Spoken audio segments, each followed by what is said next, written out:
First, we're going to go over the product, quotient, and power property for logarithms.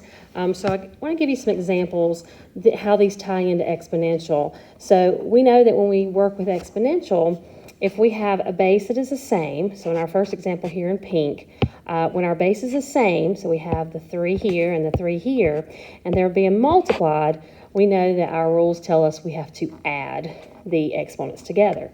So we would keep the base and add the exponents. So we'd have x plus the x minus 4, which would then give us 3, and then you would have 2x minus 4. With the logarithm, because they're inverse of each other, when we see the same base, so the bases are the same, but whatever is in parentheses, or whatever our argument is that's beside of it, we would then, if we see an add, we would actually multiply those together. So we're going to see these in some examples. Whereas with the quotient property, we have the same base as exponents, like 3 raised to the 4 divided by 3 to the x. We treat this division sign as like a big subtraction. So we keep the base, and it's 4 minus x would be the new exponent. So the same thing happens here because it's inverse. If we have the same base log and we have a subtraction between them, we take these two pieces and divide them, with the first piece being on top here and the second piece being on the bottom. And the power property rule, it's when we have something like 3 maybe to the second, and then all of that raised to the, say, third. We multiply here first, and then here gets multiplied as well. So the same thing happens here. When we have something that with an exponent here, it's the same as taking that exponent and moving it in front. Or if we have something in front, it would be the same as moving it as the exponent of the x. So those are their power properties. Important to know, good rules, you'll see those occasionally. The change of base property we'll talk about more in a second. So with group 1, some helpful hints and tips for this method here of solving exponential equations and change of base property is to isolate the base and the exponent, rewrite into logarithmic form, apply the change of base if needed, and then solve for the variable. So when we have change of base is just a quick way to find out what a value is. Now, we did some of these other day where we thought, well, what is log of 2 of 32? So we can think about 2 of what is 32. So hopefully you can do those kind of pretty much in your head in this case. But if we do the same thing for this one, 5 of what equals 10, that is not a nice pretty number. So that's where change of base comes in.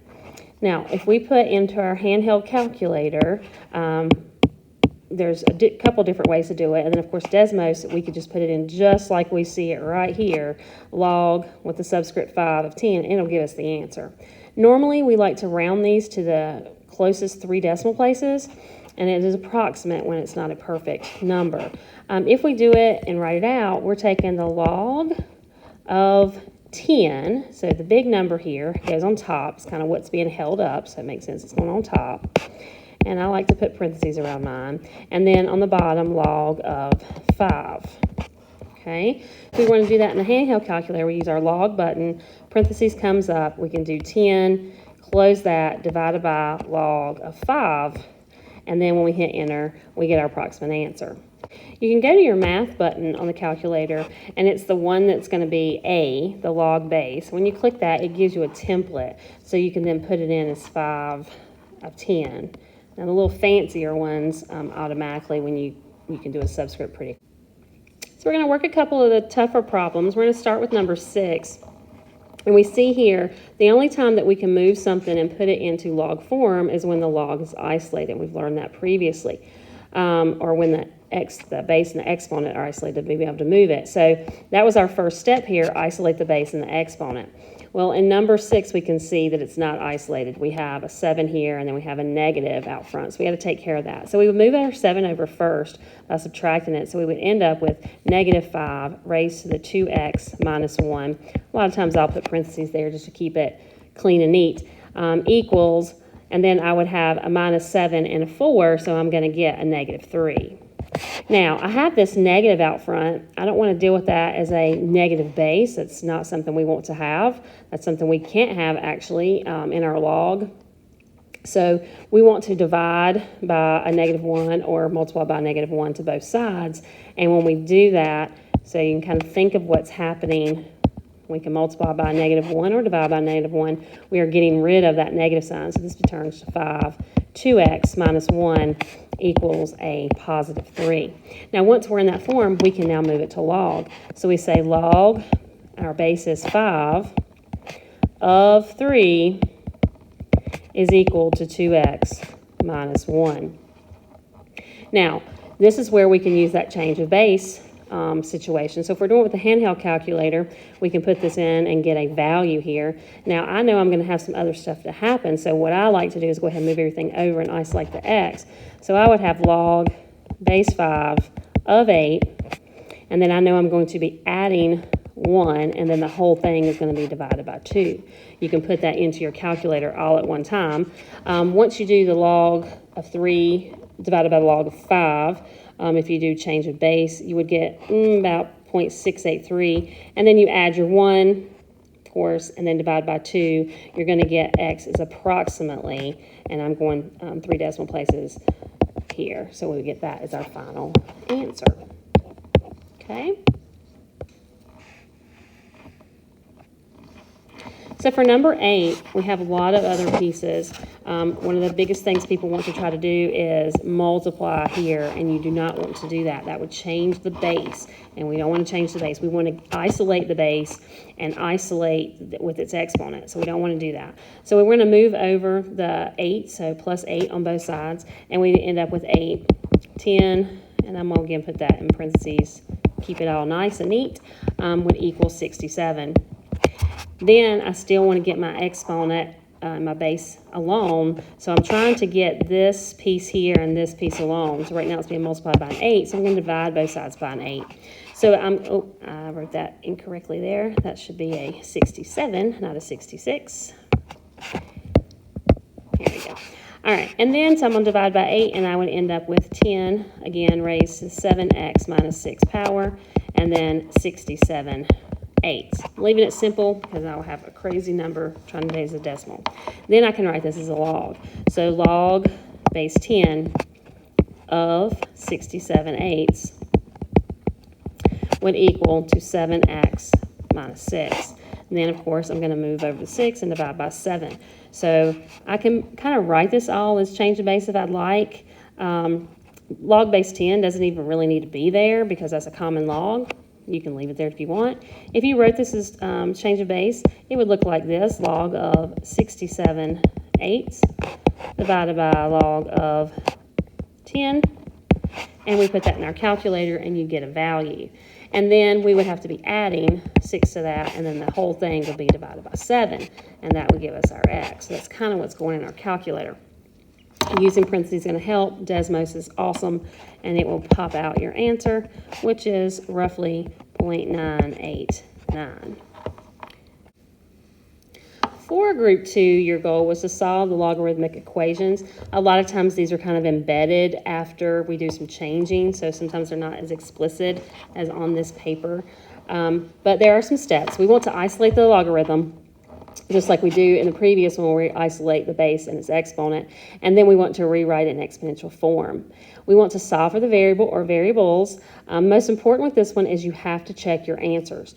You could have multiple answers in these as far as like it's quadratic or something of that nature, but there's one really important thing you cannot have, actually two. You cannot have a negative base, so here log to a negative number, and you can't have a negative number inside of your argument, just a negative number. That would make an error in the calculator, so you want to be careful with that. So let's do a couple here. We'll go to number 4. So in this one, if you'll notice, my base is actually a variable, and so I should be thinking if I can't have a negative value, if I end up getting a negative answer, and it's not going to work, it's going to be extraneous because I can't have a negative base. So be careful with that and kind of understand where that's coming from. All right, so we would then, it's isolated, already alone, so we would then write it as x raised to the 2 is equal to what's in our argument, 2x plus 8.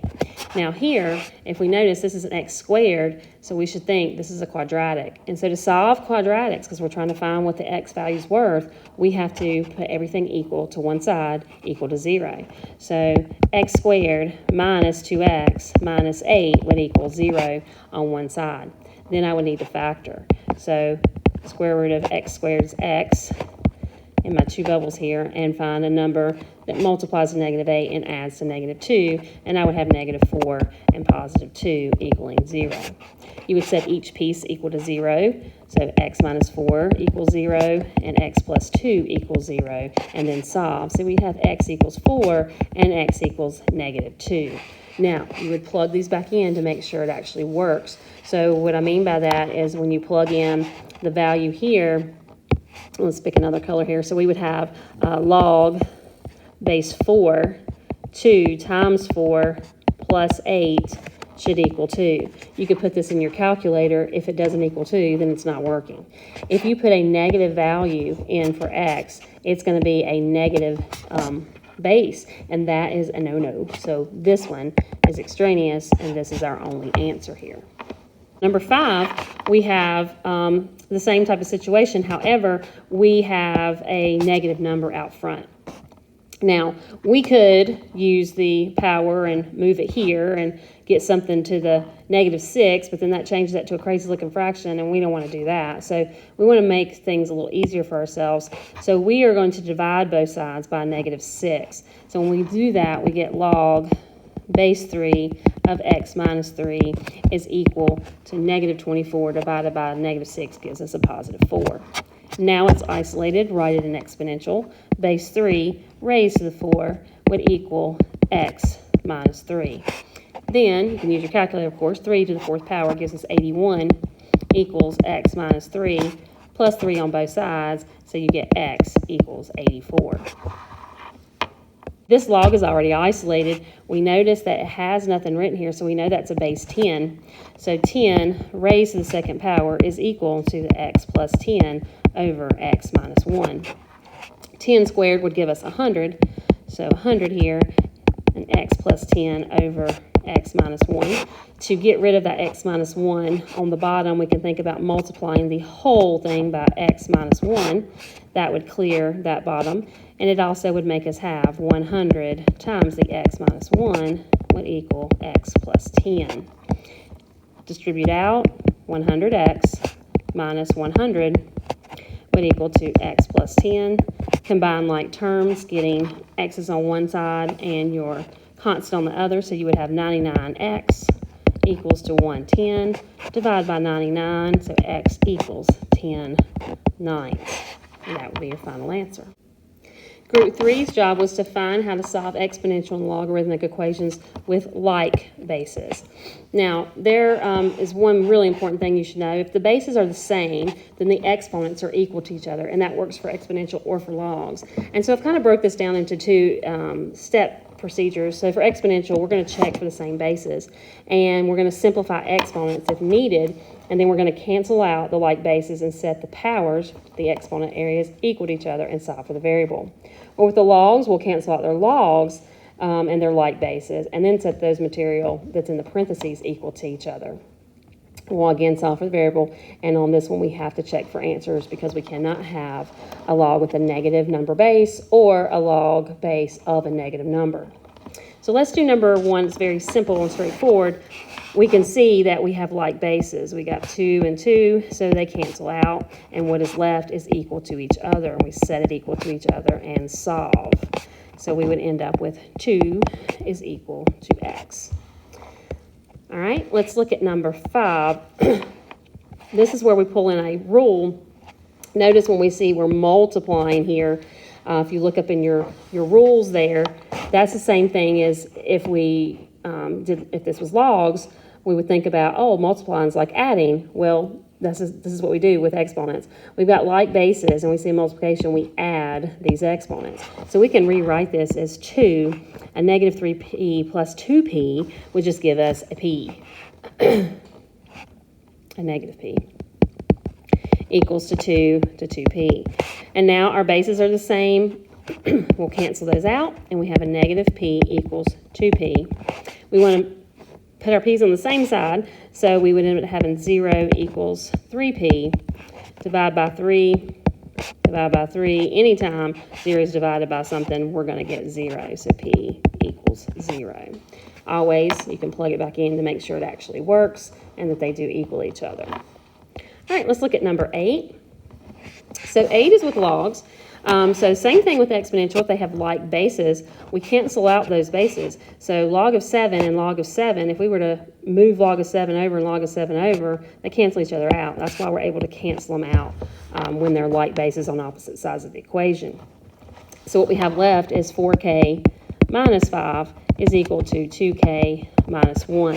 And then it's just a matter of moving k's together and constants together to get 2k equals 4, and then k equals 2.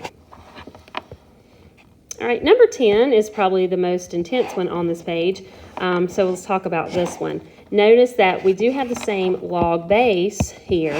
However, we've got a number, a coefficient out here in front, and we have to do something with that. So dividing, to get rid of that and divide by 3 is not really going to help us. It's just going to move our problem somewhere else. So we're going to actually use the power property rule where that 3 is able to go, where that exponent, so it'll become the exponent. Log of 2x to the third is equal to log of 2 4x. Now, these log of 2 and log of 2 can cancel out, and we're left with x cubed equals 4x. Now, notice I'm solving for x, and these have x's in both sides, so I need to get them together. So x3 minus 4x would equal 0. This is cubic, but notice I have x's in both, so I can actually factor out an x, and I get x squared minus 4 equals 0. This is a difference of squares, so I can write that as such, x minus 2 and x plus 2, don't forget the x you factored out, equal to 0. Each piece then gets set equal to 0 to solve, and then I check them, most importantly. So right now I have x is 0, x is 2, and x is negative 2. But when I plug back in, or when I think about this and I plug it back in, if I look in my original, if I have a change of base of the log base 2 of x, and I plug in a 0 there, that's going to give me an error. If I have a log of 0 divided by log of 2, it's like dividing something into nothing. So that one's not going to work. It's going to be extraneous. If I do a negative 2 the same way, it's going to be put in to that spot there, and that is going to be extraneous as well. So the only solution that I have is that x equals 2. Our last group was responsible for learning about solving exponential logs when bases are not alike, and they had a little bit more of the properties of logs within theirs. So these are the exact same steps as group 3. However, you have to rewrite the bases first to be the same, and that's a tough part. So let's talk about number 2.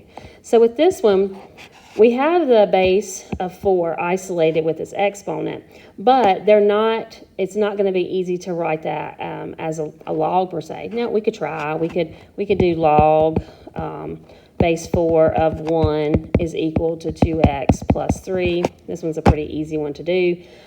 We could do that and do the change of base and move things over. That would work. You could do it. However, this is about changing the bases to be the same. So when I think about what 4 is my base. I want to rewrite 1 so that it has a base of 4. So think about any number raised to 0 is 1. So I can actually write this 4 to the 0 power, and then 4, 2x plus 3. Well, now my bases are the same, so 4 cancel out, and I get 2x plus 3 equals 0. And then I would solve, and I would get x is equal to negative 3/2. So I could solve the other way as well. Some of you may have seen that, but this is about changing the bases. So let's go to number 5, where we have some pieces that we have to do some other things with first. So notice that we have 3 different bases, 2, a 4, and a 16. We want to get them all equivalent. So 2 to the 4th, we can't really make that any smaller, so we're going to have to work with 4 and 16 to make it as a base of 2. So we can actually rewrite 16 as 2 to the 4th power I'm going to leave its little exponent alone, just rewrite it. And then times 4 can be written as 2 to the 2. And then leave its little power alone would equal 2 to the 4. Now, when we do this, we have to then multiply and distribute what we rewrote into these pieces here. Okay, so we end up with 2 raised to the 8p minus 12 times 2 raised to the negative 4p equals 2 to the 4. Okay. Now, with this one, because we have like bases and we're multiplying these on the side, we've got to clean that up before we can start trying to solve. We have to add those exponents. So we have 8p minus 12 minus 4p, and that's going to give us 4p minus 12, and our base would be 2, and 2 to the 4th. Now those can cancel out, and we can set that equal 4p minus 12 equals 4, and then solve for p, moving just like you've learned for years, and so p would equal 4, and that would be your final answer. With number 6, we start with one of the bases is 1/32, so we know something raised to a negative got us there, and then we have 64 over here. So if I think about what could help me get there, I'm thinking, well, I know that I have to have a number raised to something gets me 32, and I need something that will also raise to something to get me 64, and knowing your facts will help you here. So I know that if I raise 2 to the negative 5th, that will get me 1/32. So I'm going to rewrite that 1/32 as 2 to the negative 5th, leave my 2x up there. And because I use 2 as my base, I'm going to write 2 raised to something to get me 64. And if you don't know those really well, use a quick calculator, and I know that's to the 6th. Now I have to distribute.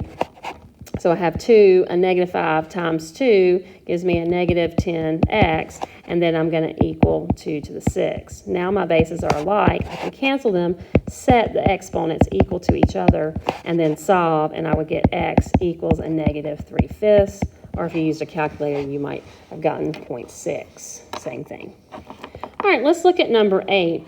We have logs. They are all the same bases. However, on the right side here, we have a subtraction sign. So when I see that with like bases, that subtraction sign is the quotient property, and that tells me I'm going to have to divide those. So log base 4 over here stays.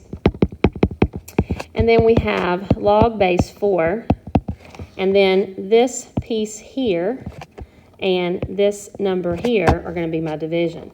Whatever's first goes on top, so x plus 2 divided by 3.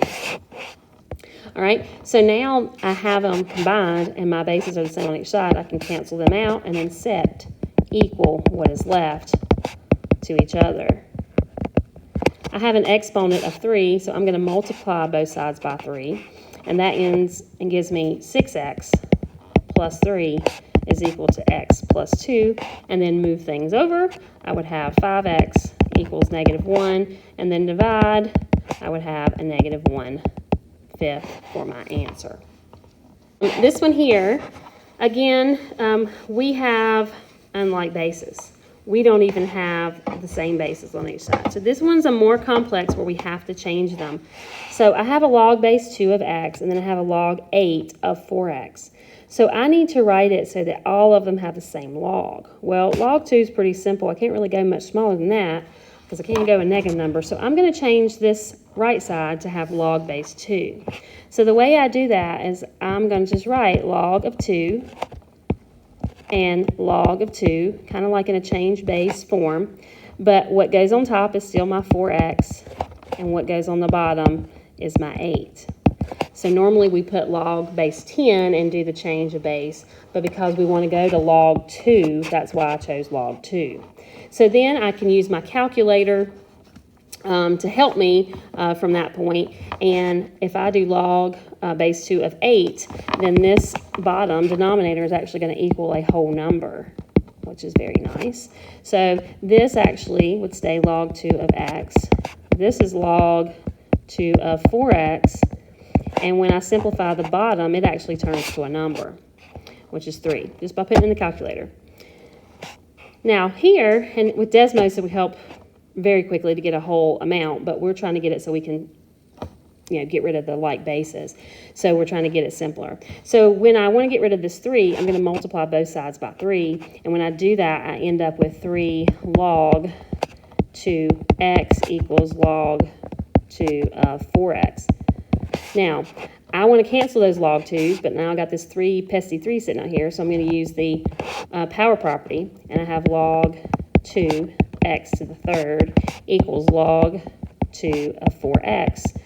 And now they're the same, and I can cancel those out, and I can set it as x to the third is equal to 4x. This should look very similar because it's very similar to 1 from 3. I just actually started that one further along in the process. So when I get this, I want to get my x's together, so I have x to the third minus 4x is equal to 0. Factor out an x, I would have x squared minus 4, and then I would factor that further as a difference of squares, x minus 2 and x plus 2, and then set each of them equal to 0, and I would get x equals 0, x equals 2, and x equals negative 2. But when I check all of my solutions, I would realize that this was extraneous and this was extraneous, and the only answer I have would be here. So hopefully this will help you a little bit. Big takeaways: you've got to check on your logarithms when you start to actually make sure the answers work. You could have extraneous ones. You could have a solution that you think is working, it's only 1, and it doesn't work when you plug it back in, and that's like 1 on the practice sheet as well. Make sure you never have a negative base or a negative number inside your argument as a total. And then knowing your properties is definitely going to help and understand what's happening.